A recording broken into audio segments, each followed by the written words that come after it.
ये हैं सुरेश कुमार। इनके परिवार में 7 मेंबर्स हैं। पीछे हैं पत्नी सुनीता कुमारी, बड़ा बेटा मुकेश कुमार, मुकेश कुमार की पत्नी शिल्पी, उससे छोटा है परवीन कुमार जिसे क्रिकेट का बहुत शौक है, बेटी रिंकू कुमारी और सबसे छोटा बबलू। एक एक दिन करके इन 7 मेंबर्स की ड्यूटी लगी है कि रोज एक मेंबर को सुबह 4 बजे उठ के पानी की टंकी को भरने के लिए पंप चलाना है।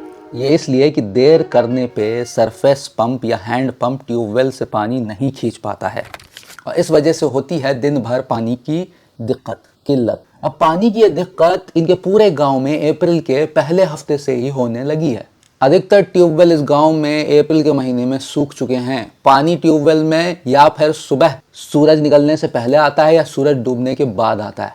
दिन में ये सारे ट्यूबवेल पानी नहीं देते हैं। सुरेश का गांव मधुबनी जिले में है, जहां पे पास में ही कमला नदी बहती है। ट्यूबवेल सूखने का मेन कारण ये माना जा रहा है कि वाटर टेबल नीचे गिर गया है, लो हो गया है। ऐसा हाल गर्मियों में पूरे बिहार का हो जाता है। भीषण गर्मी की वजह से वाटर टेबल नीचे जाता है और पानी की किल्लत होती है। इससे बचने के लिए लोग अक्सर सबमर्सिबल पंप लगवा लेते हैं। सबमर्सिबल पंप बोरवेल के अंदर वाटर टेबल से पानी को पंप करता है और पानी स्टोरेज टैंक तक चढ़ पाता है।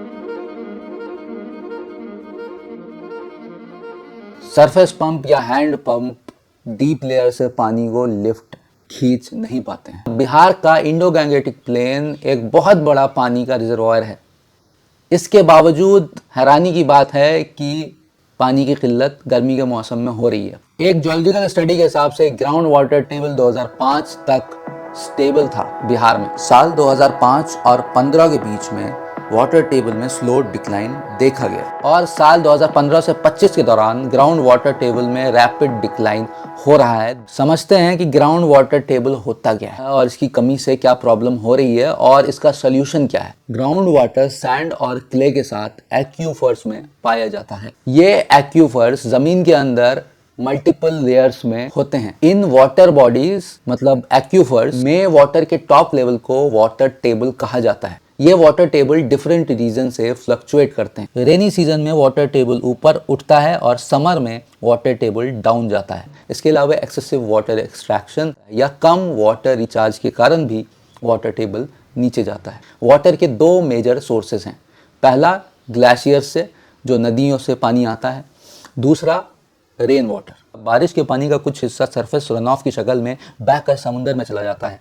बचा हुआ पानी तालाब और नदी की शक्ल ले लेता है और जमीन में जाके ग्राउंड वाटर के रूप में जमा हो जाता है। इन शॉर्ट, जितनी ज्यादा quantities of lakes and ponds होंगे उतना ही पानी जमा होगा अंडरग्राउंड। आईएसआर के सोशल इकोनॉमिकल रिसर्च डाटा के अनुसार वाटर रिसोर्सेज बॉडी के नंबर में बिहार का पूरे भारत में 14वां रैंक है। बिहार में कुल 45,793 वाटर बॉडीज हैं, जिसमें 96% गांव में हैं और सिर्फ 4% शहरों में है। सुनने में तो लग रहा होगा कि यार इतने सारे वाटर बॉडीज हैं तब भी पानी की कमी हो रही है, लेकिन पाउंड और लेक्स की तादाद में कमी आई है। 30 सालों में 70% पाउंड्स एंड लेक्स सूख गए हैं बिहार में। टाइम्स ऑफ इंडिया फरवरी 2019 के एक रिपोर्ट के हिसाब से 1980 में बिहार में कुल 25 लाख पाउंड्स थे, जो कि घटकर सिर्फ 90,000 बचे हैं। तो ग्राउंड वाटर के कम होने का मेन कारण पाउंड्स एंड लेक्स की एबनॉर्मल कमी होना है। बहुत ज्यादा कंस्ट्रक्शन हो रहा है। जो जमीनें खाली थी, जहां पे तालाबें थे, जहां लेक्स थे, उस पे अभी इमारतें बन गई हैं,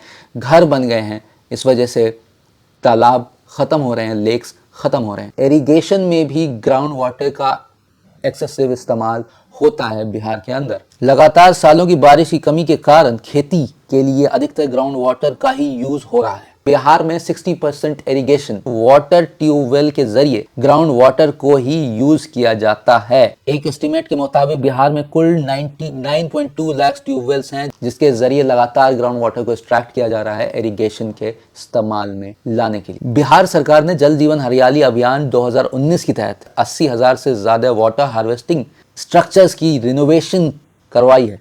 साथ ही 35,000 new water bodies, ponds and lakes, 1.5 lakh soak pits और 13,500 बिल्डिंग में रूफ टॉप रेनफॉल हार्वेस्टिंग बनवाई है। लेकिन फिर भी water harvesting house hold level पे नहीं किया जा रहा है। बस गवर्नमेंट बिल्डिंग्स में ही वाटर हार्वेस्टिंग की सुविधा है। तमिलनाडु की तरह बिहार सरकार को भी रेनफॉल वाटर हार्वेस्टिंग हर एक सोसाइटी, हर एक बिल्डिंग में मैंडेटरी करना होगा। साथ ही अधिक से अधिक वाटर सोक पिट्स, चेक डैम्स और पाउंड्स बनवाने पड़ेंगे। वाटर हार्वेस्टिंग और वाटर कंजप्शन के लिए मास मूवमेंट चलाना होगा, इश्तिहार करना होगा, एडवर्टीजमेंट करना होगा, बोर्डिंग्स लगाने पड़ेंगे, मार्केटिंग अच्छी करनी पड़ेगी, मैसेज देना पड़ेगा लोगों को।